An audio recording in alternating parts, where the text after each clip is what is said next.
시편 148편 1절에서 14절까지 말씀을 살펴보도록 하겠습니다. 시편 148편은 여호와를 찬양하라는 뜻을 가진 할렐루야를 시작하고 마치는 시입니다. 시편 146편의 내용원의 찬양이 147편의 우리의 찬양으로 148편의 온 세상의 찬양으로 확대됩니다. 시인은 창세기 1장에 나타난 하나님의 창조 사역의 순서에 따라 하늘로부터 땅과 바다의 모든 만물을 호출하여 찬양할 것을 촉구합니다. 이런 이유로 찬송가 69장 온천하 만물 우러러의 가사의 기초가 되기도 하였습니다. 1절에서 6절은 하나님을 향한 찬양 명령입니다. 시는 천상에서 찬양이 이루어져야 함을 두 개의 명령어 동사를 사용하여 동의적 평행법으로 제시합니다. 동의적 평행법이란 히브리시의 중요한 문학적인 기법으로 두 개의 다른 구절을 사용하여 같은 생각이나 의미를 다르게 표현하며 반복하는 방식입니다. 시는 1절에서 장소성을 부여하여 하늘에서 여호와를 찬양하며 라고 합니다. 하늘은 태양과 별 등 천체가 존재하는 공간이요 하늘과 영적인 존재가 거처하는 장소를 가리킵니다. 하늘과 병행을 이루는 표현으로 높은 데서 그를 찬양할지어다 라고 합니다. 높은 데는 물리적으로 높은 곳이라는 의미와 함께 인간을 초월하는 차원의 세계 또한 그곳에 포함된 존재를 가리킵니다. 인간이 경험할 수 없고 인간을 초월하는 하늘 즉 높은 곳에서 하나님을 찬양한다면 이 땅에 존재하는 인간들은 하나님을 얼마나 어떻게 찬양해야 되는지를 암시하고 있습니다. 2절은 하늘과 높은 곳에서 찬양해야 될 대상을 알려주고 있습니다. 찬양의 대상은 여호와요 찬양해야 할 존재는 모든 천사입니다. 천사도 영적인 존재이기에 당시 사람들은 천사를 숭배하기도 하였습니다. 그러나 시인은 천사는 숭배의 대상이 아니라 하나님을 찬양해야 하는 피조물임을 알려줍니다. 모든 군대는 모든 천사와 병행을 이루며 모든 천사를 가리킵니다. 군대어라고 하는 표현은 전투를 위해 조직된 큰 무리로 여기서는 하나님께 봉사하며 그 뜻을 수행하는 천사들의 무리를 가리킵니다. 이를 통해 하나님을 섬기는 천사들의 수요가 많음과 그들이 하나님의 모든 뜻을 다 수행할 수 있도록 큰 위엄과 능력을 가지고 있음을 암시합니다.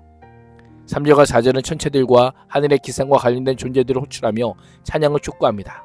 해와 달과 별은 사실 인격적인 의미에서 하나님을 찬양할 능력이 없습니다.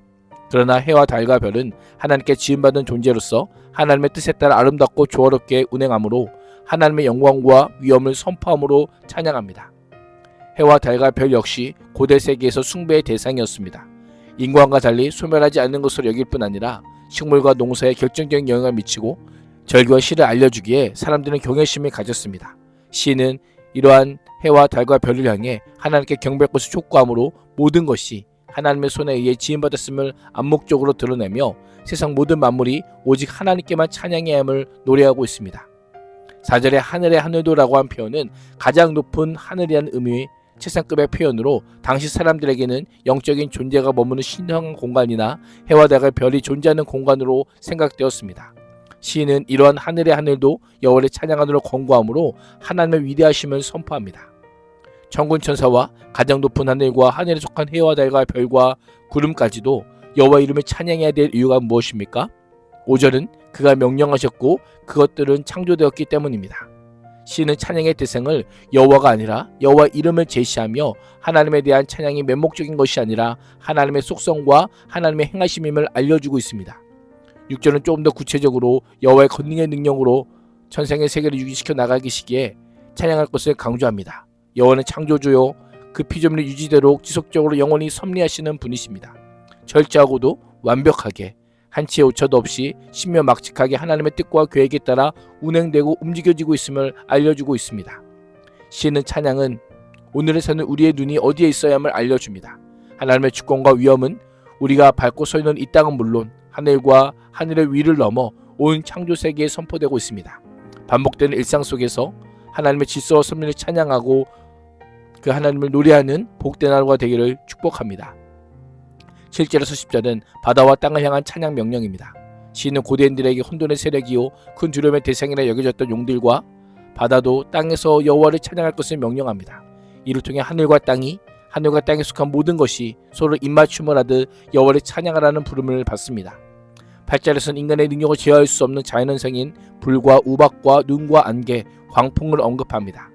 지금도 초대형 태풍이 불거나 집중폭우가 쏟아지면 그 폭설 앞에 우리는 속수무책입니다. 고대에는 이 두려움이 훨씬 컸을 것입니다. 시인은 인간을 압도하는 산업 폭풍을 비롯한 모든 자연현상도 하나님의 뜻을 성취하는 도구임을 강조하고 있습니다. 9절과 10절은 산들과 모든 작은 산과 모든 과일나무와 백향목도 짐승도 모든 가축 기어다니는 것과 날아다니는 새도 여호와를 찬양하도록 부름을 받습니다. 하나님께서 창조하신 모든 동식물은 온 인류가 홍수 심판을 받았을 때에도 보호를 받았습니다. 시인은 살아있는 생명체와 무생물에 이르기까지 하나님의 손 안에 있음을 선언하며 모두가 찬양할 것을 권고합니다. 이 모습이 어떻게 보이십니까? 모두가 찬양하는 장엄하고 아름다운 광경을 우리는 보게 됩니다. 찬양은 내가 피조물이라는 겸손한 인식에서부터 시작됩니다. 오늘 하루 잠시 시간을 내어 하늘과 작은 생명과 자연을 바라보며 창조주 하나님을 찬양하는 시간을 가져보면 어떠실까요? 찬송가 79장 주 하나님 지으신 모든 세계의 후렴 가사처럼 주님의 높고 위대하심을 내 영혼이 찬양하는 복된 하루가 될 수 있기를 축복합니다. 11절에서 14절은 사람을 향한 찬양 명령입니다. 이제 시인은 그 시선을 인류에게로 돌립니다. 먼저 땅의 왕들과 모든 백성, 고관들과 땅의 모든 재판관들을 호명하며 왕을 비롯한 높은 지위와 권력을 가진 사람들을 향해 여호와를 찬양할 것을 권면합니다.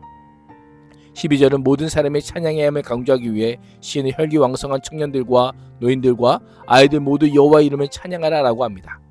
그의 이름만이 홀로 높으시고 그 영광과 위엄이 땅에 가득하기 때문입니다.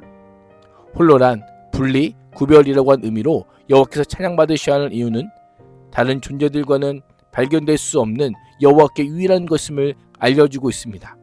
높이시며란 도달할 수 없을 정도로 높다라고 하는 의미입니다. 하나님의 존재와 하나님의 행하심이 인간의 능력과 지혜로 능히 헤아릴 수 없을 정도로 고귀하고 탁월하며 위대함을 찬양하고 있습니다. 마지막 14절에서 시인은 하나님과 이스라엘의 특별한 관계를 제시합니다.